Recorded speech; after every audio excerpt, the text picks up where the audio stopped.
안녕하세요, K입니다. 나는 단순하게 살기로 했다. 저자는 사사키 후미오라는 일본 분이신데요. 저자는 작은 메모지 한 장도 버리지 못하는 성격이었다고 합니다. 중간중간에 자신의 성격이 어떠했는지 나오고요. 미니멀 라이프에 대한 큰 깨달음과 완전한 소망을 얻고 미니멀 라이프를 살기 시작했을 때 비로소 보이는 것들에 대해서 얘기해주고 있습니다. 저자는 이제 이렇게 얘기합니다. 물건을 줄이자 내 삶의 모든 것이 확 달라졌다. 적게 소유하며 더 풍요롭게 사는 미니멀 라이프의 힘. 아주 지저분한 방 출신이라고 하는데요. 맥시멀리스트의 삶을 살던 것. 아주 CD도 많고 구석구석 책도 많고 메모지 한 장도 버리지 못하는 성격 다 보여주고 있죠. 그리고 아주 지저분한 방. 그러면서 자신의 삶은 딱히 체계적이지 않았던 그런 삶을 살고 있었더라고요. 물건이 이렇게 많은 맥시멀리스트의 삶을 살았을 때는 자신의 삶도 체계가 없었다라는 것을 느끼게 됩니다.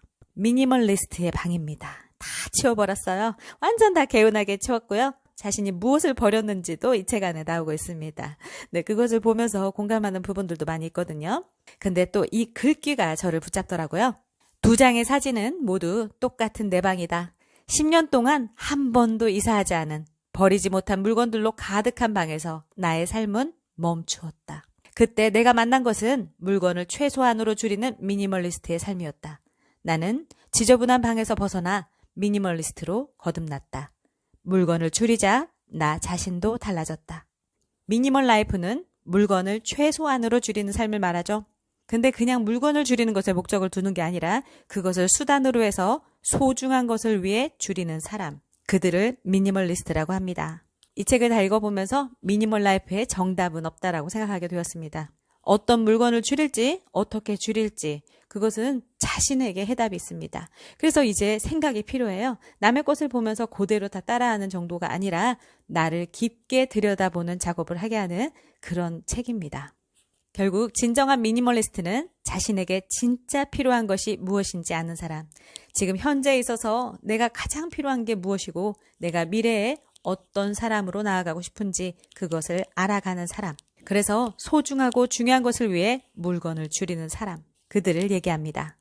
우리 현대사회는 사실 소유할수록 잃어버리게 되는 것들이 있습니다. 소유하면 소유할수록 계속해서 소유하고 싶은 욕구가 있는 거죠. 근데 이 저자는 물건들을 정리하면서 자신의 모습을 발견하게 됩니다. 과거의 모습, 현재의 모습을 발견하게 되는 거죠. 나는 이미 많은 것들을 다 가졌구나. 나는 이미 모든 것들을 다 가졌구나. 그런데 나는 계속해서 원했구나. 그 물건들을 위해서 나는 내 돈, 시간, 에너지를 투자하면서 결국 잃어버리고 있었구나. 그래서 저자는 미니멀 라이프를 구현해 가면서 소유할수록 잃어버리는 것들에 대해서 발견하게 됩니다. 그런데 여기에서 그 소중한 것, 그 중요한 것에는 정답이 없다라는 거죠. 무엇이 중요하다, 어떤 물건은 중요하다 그렇게 규정하지 않습니다. 그 해답은 자신만이 아는 것이죠. 그리고 또 우리의 행복은 절대적인 것이 아니죠. 상대적인 것이죠. 나는 이미 다 가지고 있는데도 더 좋은 차, 더 좋은 집, 더 좋은 외모, 더 좋은 것들 이런 것들을 가지고 있는 사람들을 보면서 우리는 부러워하게 되는 거죠.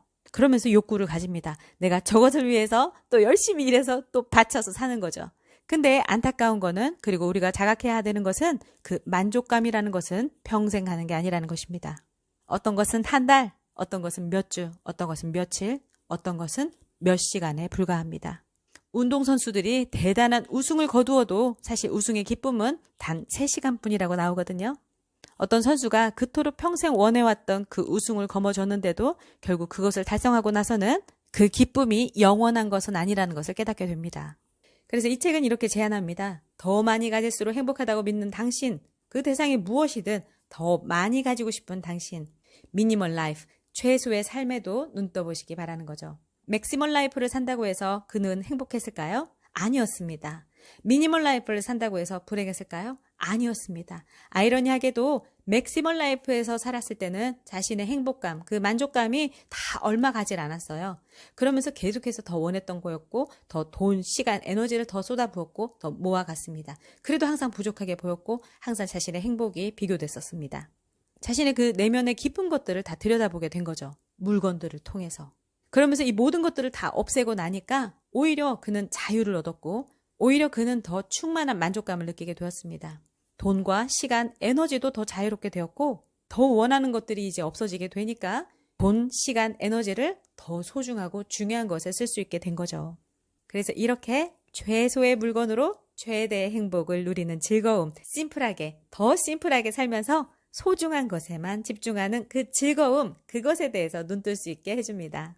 자, 이 미니멀 라이프를 통해서 물건들을 보면서 자신의 과거, 그 욕구, 만족감, 또 거기에 들였던 돈, 시간, 에너지 이런 것들에 대해서 들여다보게 되잖아요. 그러면서 이제 우리는 물건이 아닌 자신과 삶에 더 초점을 맞추게 되는 거죠. 자, 우리가 변화하고 싶습니다. 자, 사람들은 어느 때는 계속해서 일상적인 삶을 살아가지만 어느 때는 변화하고 싶습니다.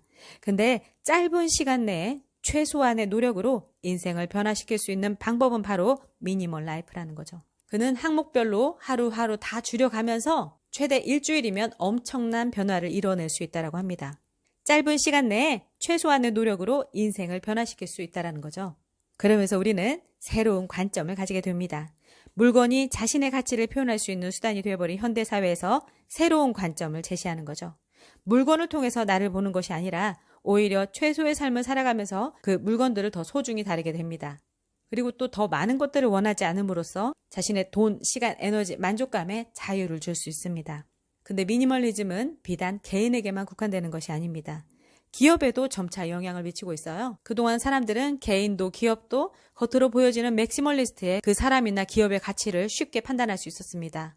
그런데 사실 어떤가요? 그 안에는 썩어 문드러지는 것들이 많이 있죠. 그리고 불필요하게 투자되는 많은 것들이 있습니다. 낭비되는 것들이 너무 많은 거예요.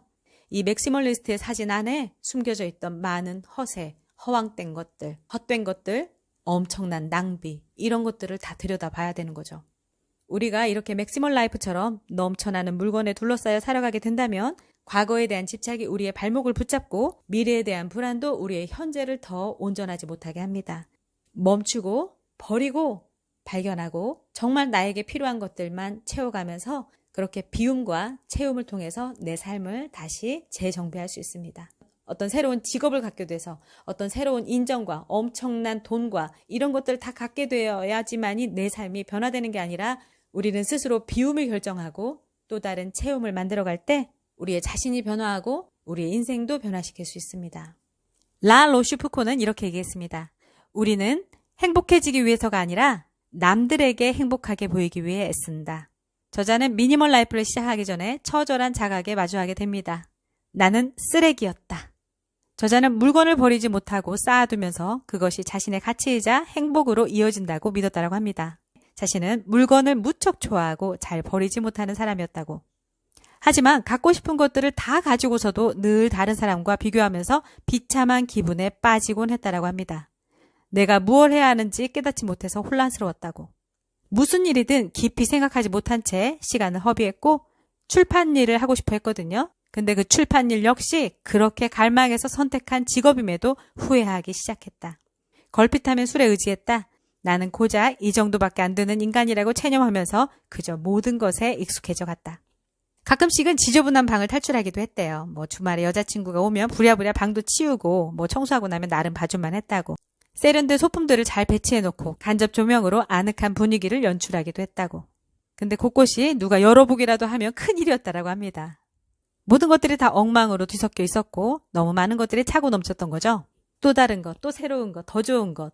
이러한 것들을 추구하면서 자신이 이렇게 맥시멀리스트의 삶을 살고 있었음에도 항상 부족하게만 여겼던 거죠. 이렇게 물건이 많았는데도 늘 남과 비교하기만 했다라고 합니다. 그가 자신의 깊은 것들을 마주하면서 물건을 줄이기 시작했고 그러면서 그는 매일 행복을 느꼈다라고 합니다. 행복이 무엇인지 조금씩 알아가고 있었다고. 예전에 자신처럼 비참하게 느끼는 사람, 자신을 남과 비교하는 사람, 그래서 자신이 불행하다고 생각하는 사람, 더 많은 것을 갖고 싶은 사람이 있다면 일단 물건에서 벗어나 보라고 말하고 싶다고 합니다.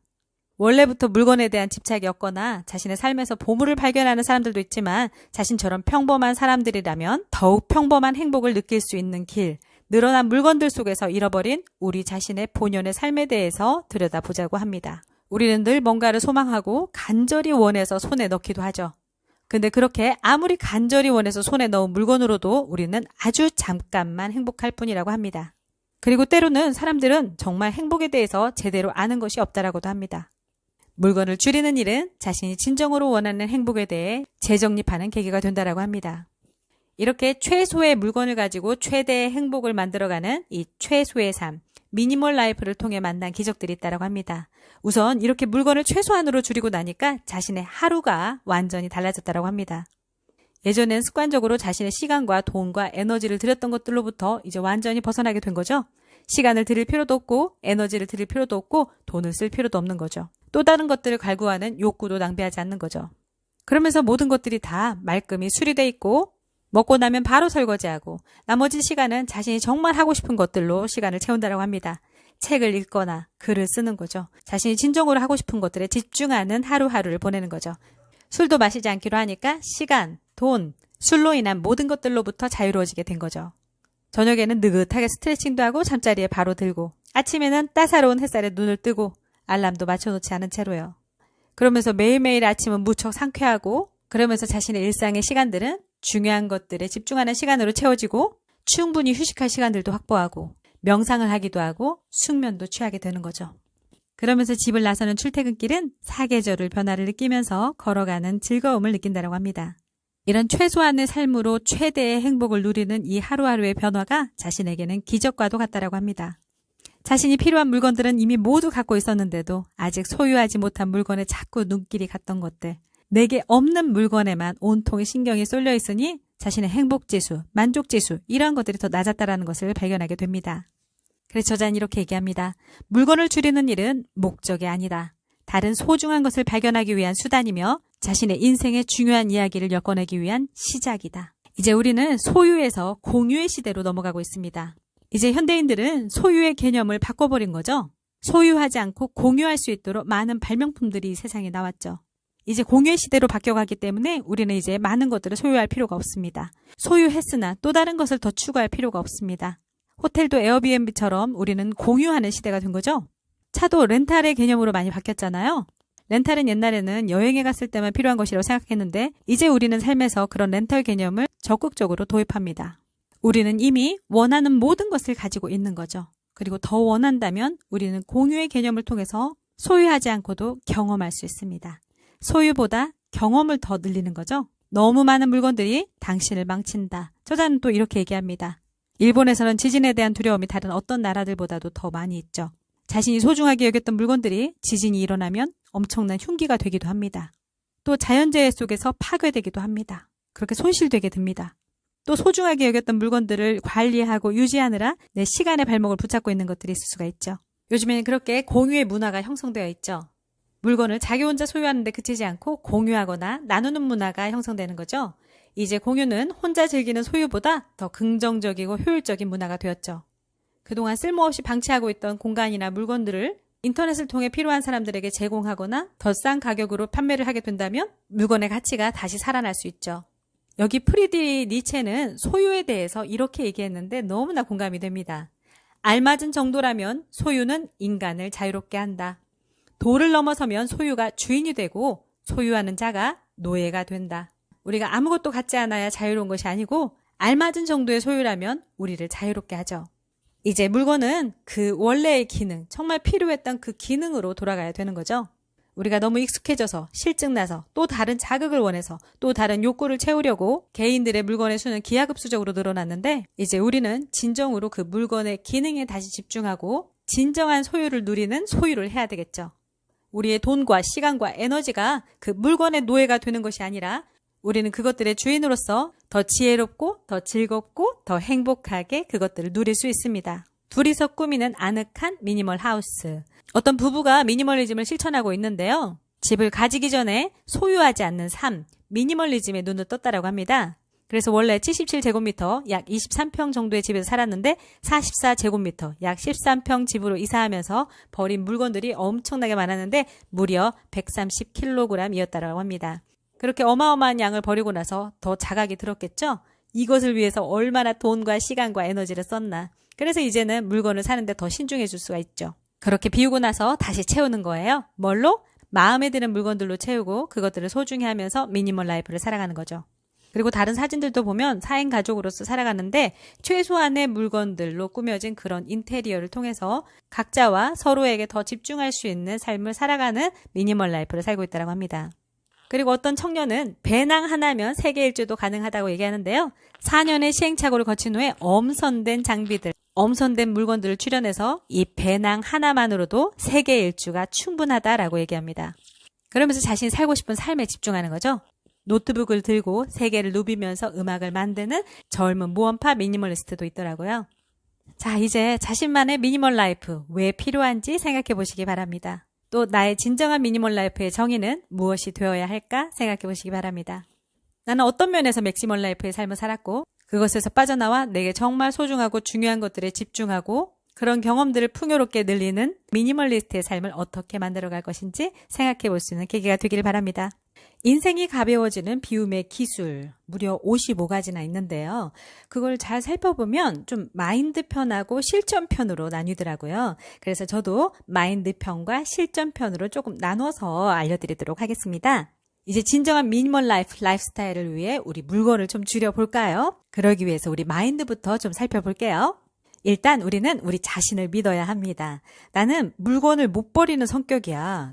난 잘 버리는 성격이야. 여기에서부터 나뉘는 거죠. 물건을 버릴 수 없는 성격은 존재하지 않는다. 단지 스스로 버릴 수 없다고 믿을 뿐이다.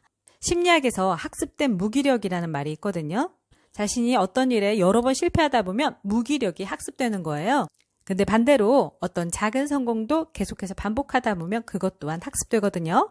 그래서 우리는 이 둘 중에서 무엇을 학습할 것인가? 악순환, 선순환. 우리가 그 궤도를 선택해야 되는 거죠.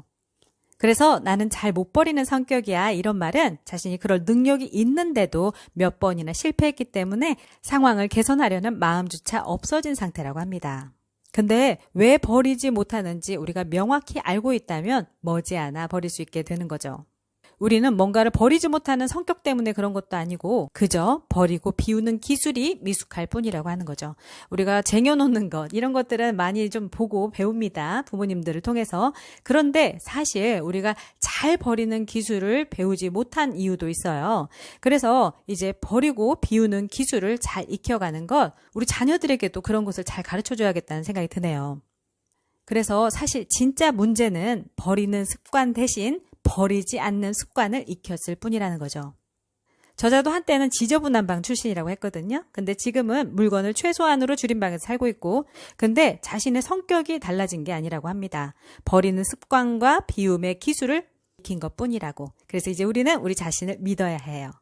자, 그래서 첫 번째는 자신에 대한 믿음이라고 했죠. 두 번째는 바로 버리기의 행위에 대한 새로운 관점입니다.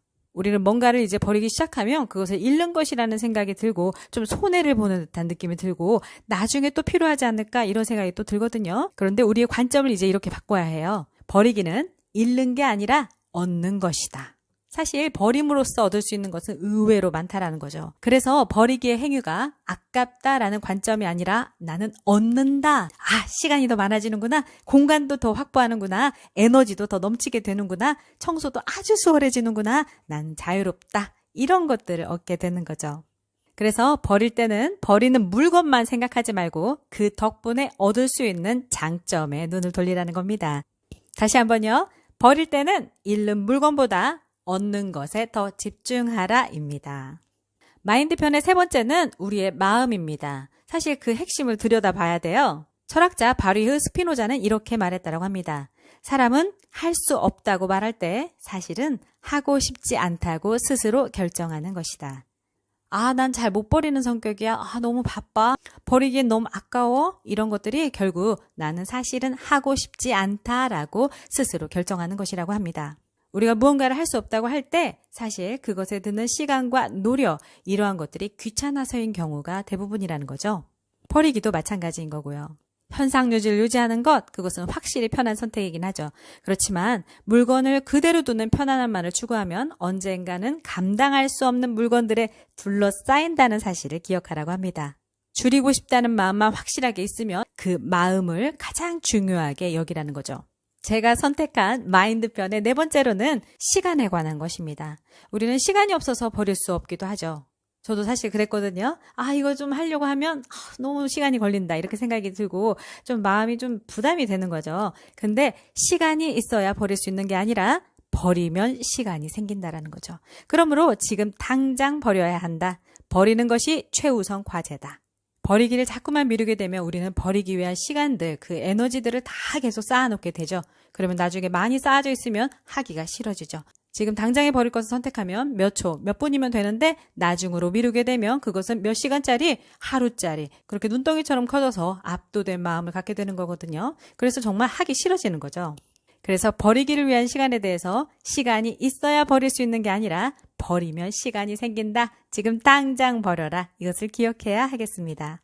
5번째는 우리 뇌에 대한 관점 때문입니다. 뇌의 입장에서 볼 때는 메모리는 한정되어 있죠. 중요한 것, 위험한 것, 긴급한 것 외에는 다 망각으로 처리되어 있잖아요. 다 잊어버리는 거죠. 저자도 미니멀 라이프를 추구하면서 자신에 대한 처절한 자각을 할 때 예전의 자신은 처리 중이라는 아이콘이 빙글빙글 돌고 있는 느려 터진 컴퓨터였다고 합니다.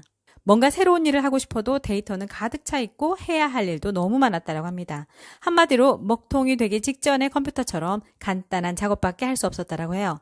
인간은 하루에 6만 가지 일을 생각한다고 합니다. 그중 95%는 어제와 똑같은 일을 생각하고 있으며 그 생각의 80% 정도는 부정적인 생각이라고 합니다. 나는 매일매일 미래를 걱정하며 불안해했고 직업을 고민했다. 사람들이 나를 어떻게 생각할지 무척이나 신경 쓰며 살았다. 내 뇌는 언제나 해야 할 작업이 잔뜩 쌓여 있어서 아무리 정보를 입력해도 새로운 답을 내지 못하고 어제와 똑같은 답만 계속해서 내놓는 쓸모없는 컴퓨터였다. 이렇게 느려 터진 컴퓨터를 다시 민첩하게 작동시키려면 어떻게 해야 할까? 답은 나와 있죠. 우리는 비워야 하는 거죠. 용량을 아무리 많이 준다 한들 우리가 계속 버리기의 기술을 익히지 못한다면 우리는 그 용량도 부족해지는 거죠. 그리고 계속 버릴 것들을 미루다가 기하급수적으로 커진 덩어리를 볼 때 우리는 또 압도감을 느끼게 되는 거거든요. 그래서 우리는 결국 우리의 뇌의 관점으로 볼 때 필요 없는 것들을 줄이는 수밖에 없다고 합니다. 하드디스크의 데이터를 줄이고 가동되는 애플리케이션을 줄여야 되는 거죠. 우리는 지금보다 더 가벼워져야지만이 새로운 답을 낼 수 있다는 거죠. 그렇게 우리의 뇌의 메모리가 비워지지 않고 계속해서 쌓여지게 되면 중요한 일을 눈앞에 두고도 엉덩이가 무거워서 좀처럼 행동으로 옮기지 못하는 사람이 되는 거죠. 또 6번째로는 공간에 대한 비용에 관한 것입니다. 바로 돈에 관련되어 있는 거죠. 어떤 공간에 사람이 한 명 있을 때 그 사람의 반경은 어느 정도 제한이 되거든요. 집에 사람이 한 명 늘어나도 실제로 추가되는 비용은 그렇게 많지는 않은 거예요. 그런데 그 물건씨가 앉거나 눕는 데 사용하는 공간은 여간 큰 게 아니어서 사람에 비할 바가 아니라는 거죠. 또 이 물건을 못 빼기 때문에 이 공간을 그대로 이 물건을 위해서 내어줘야 되는 거죠. 그래서 사람이 필요한 것보다 물건 때문에 필요한 공간들, 물건 때문에 들어가는 비용들, 그런 것들이 엄청나게 들어간다는 거죠. 그래서 저자는 물건씨의 집세까지 내지 마라 이렇게 얘기하는 거죠. 중복되는 것들, 쓸데없는 것들, 수년 동안 사용 한 번 안 한 것들, 미래 언젠가 쓸 것 같아서 가지고 있는 것들, 그런 것들을 위해서 우리는 한 평 한 평 한 평을 내어주게 됩니다. 7번째로는 수납, 정리 개념을 완전히 버리라고 합니다. 그래서 저는 어떤 수납 방법 이런 것들을 많이 보지 않거든요. 그리고 매일매일 하는 수납이라든가 어떤 부분들 있잖아요. 빨래개기라든가 이런 것도 저는 세탁소 옷걸이를 사용해서 개놓는 것보다 걸어놓거든요. 이미 항목별로 개수를 많이 줄여놨기 때문에 그렇게 활용할 수가 있는 거죠. 그래서 뭐 개는 방법 이런 것들 엄청나게 알 필요가 없어요. 우선 줄이고 상한선과 하한선을 두어서 최소한의 노력의 잠으로 만드는 거죠. 그래서 저자는 수납과 정리 기술에 의지하기보다는 먼저 물건의 수를 줄여야 한다라고 얘기하는 거죠. 내 방에는 물건이 거의 없기 때문에 이제 어질러지는 일 자체가 일어나지 않는다. 어질러진다는 개념이 아예 없는 상태다. 완전 지속 가능한 미니멀 라이프의 삶이 완전히 구축된 거죠. 그래서 우리가 수납 기술, 정리 기술 이런 것들을 보면 데드 스페이스를 살려라, 뭐 죽은 공간을 살려내는 거 이런 거 있잖아요. 근데 그런 거 살리지 말라고. 마치 10,000원 지하철을 타면 숨쉬기도 곤란하고 디딜 곳도 없고 굉장히 힘들잖아요. 온갖 테크닉을 이용해 쑤셔 넣은 물건들은 보기만 해도 숨이 막힌다라는 거죠. 온갖 테크닉을 이용해서 데드 스페이스를 살리는 거, 그거는 생각만 해도 이제 숨이 막힌다라는 거죠.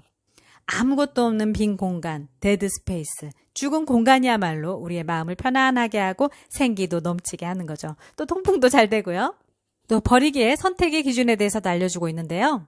이건 큰 인기를 끈 곤도마리에의 인생이 빛나는 정리의 마법에서 가장 인상에 남는 한마디거든요. 마음이 설레는가? 설레지 않으면 버려라. 설렌다라는 것은 예전에 설렜다라는 거 말고 앞으로 설렐 거라는 거 말고 현재에 설레는가라는 거죠. 현재에 초점을 맞춰야 합니다. 이거 버려야 되나? 이런 질문보다 질문을 바꾸는 거예요. 설레는가? 이런 감각을 예민하게 기르는 연습으로도 효과가 있다는 거죠. 그렇다고 설레는 것만 기준으로 해서 계속해서 구입해 간다면 그것 또한 안 된다는 거죠. 그리고 아예 똑같은 실수를 근절하기 위해 우리는 그 물건을 다시 마주해야 한다고 합니다. 버리기 전에 물건과 다시 마주해야 하는 거예요. 수고가 드는 작업을 거치면서 다시 한번 물건과 마주하는 건데요. 2번 다시 이런 잘못된 구입은 하지 않겠다라고 마음속으로 맹세를 할 수도 있겠고요. 물건을 사용하고 처분하는 과정을 거치면서 이 물건의 진정한 가치와 그 이면의 수고로움에 대해 더 지혜롭고 현명하게 되는 거죠. 마트를 창고로 생각하라. 제가 병의 90%는 걷기만 해도 낫는다. 그 책에서도 거리와 지하철을 나만의 피트니스 센터로 만들라 이런 구절이 있었거든요. 그것에도 완전 싶었어요. 근데 이거를 보면서 와 맞다 이런 생각이 들었던 거죠. 이제 편의점도 너무너무 많잖아요. 편의점은 갑자기 물건이 필요해질 때를 대비해 일부러 24시간 열어두는 창고다. 물건을 산다가 아니라 필요할 때 창고에 가지러 간다는 발상이다. 가지러 가는 거 귀찮다고요? 걷기. 저는 이미 걷기의 즐거움, 걷기의 가치를 아주 높이 평가하기 때문에 하루의 걸음수를 더 늘리는 작업, 하루에 건강한 걷기를 더 추가하는 작업, 이런 작업으로서 받아들이는 거죠. 그래서 실제로 집에 창고를 만들 필요는 없다고 합니다. 우리는 어떻게 보면 창고를 위해서 사는 것 같아요. 창고를 위해 더 큰 집이 필요하고 창고를 위해 돈을 내고 창고를 위해 시간을 내어주고 우리 에너지를 내어주는 거죠. 이렇게 훌륭한 창고가 가까이에 있고 무슨 사이트라든가 온라인 사이트도 많잖아요. 그런 거대한 창고가 있기 때문에 우리가 굳이 집에 창고를 만들어서 돈까지 내줄 필요는 없다는 거죠. 거리가 당신의 응접실이다. 거리가 나의 정원이다. 거리가 나의 큰 마당이다. 이렇게 생각하는 거죠. 저자는 자신의 응접실을 몇 시간 앉아 있어도 편안한 소파가 놓여있는 그리고 또 아름다운 인테리어도 있는 거리의 카페라고 얘기합니다. 하루에 또는 몇 주에 몇 번 하는 그런 행위를 위해서 그런 공간을 너무 늘릴 필요가 없다는 거죠. 집으로 누군가를 초대해야 할 때는 전골 요리 좋지. 하지만 집에 아무것도 없어서 만들 수가 없어. 미안해. 하지만 맛있는 전골을 저렴하게 먹을 수 있는 식당을 알고 있으니 그리로 가자. 그리고 좀 부족하면 2차 정도는 우리 집에서 할 수 있어. 이렇게 한다는 거죠. 몇 번 안 되는 집에 초대할 손님들을 위해서 공간을 크게 만들 필요가 없다는 거죠. 그래서 우리는 발상의 전환으로 거리 전체가 나의 큰 마당이요, 나의 정원이요, 나의 응접실이라고 생각하면 가능성은 한없이 커진다고 합니다. 그리고 간단하게 물건을 줄이는 구체적인 꿀팁 몇 가지를 실전편으로 알려드리면 첫 번째, 확실한 쓰레기들을 다 버리라고 합니다. 유통기한이 지난 것, 쓰지도 않는 것, 내 마음을 어지럽히는 것, 이미 예전의 기능이 상실된 것, 중복된 것들 이런 것들을 다 일단 다 버려야 되는 거예요. 이런 것들을 다 버리고 나서 재고 파악을 또 해야 되는 거죠. 냉장고, 식품 수납 공간, 갖가지 살림살이들, 잡동사니들을 볼 때 우리는 재고 파악을 제대로 해야 나중에 또 이거 없나 싶어서 또 사고 이런 오류를 범하지 않는 거죠. 또 없는 것에 대해 확실히 수량을 알고 있어야 우리가 구입을 할 때도 시간을 더 절약할 수가 있는 거죠.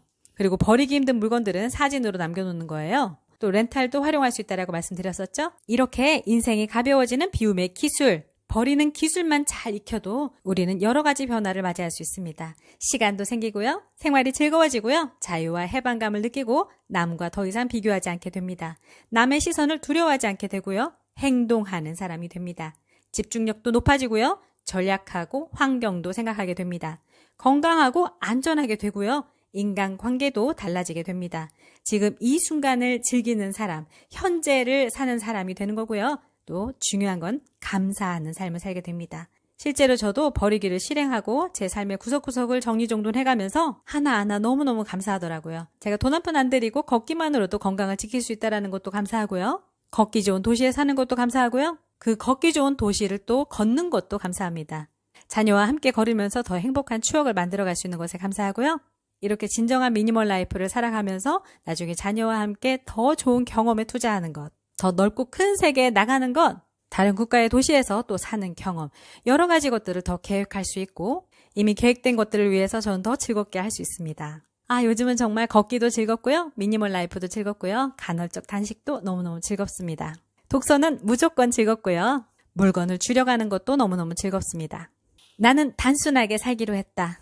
우리가 더 행복하고 즐겁고 소중한 것들을 위해서 단순한 삶을 살기 위한 미니멀 라이프. 여러분들의 행복한 미니멀 라이프를 응원드립니다. 지금까지 K였습니다. 구독과 좋아요, 알림 버튼 꾹 눌러주시고요. 다음 영상에서 뵙겠습니다. 감사합니다. 안녕!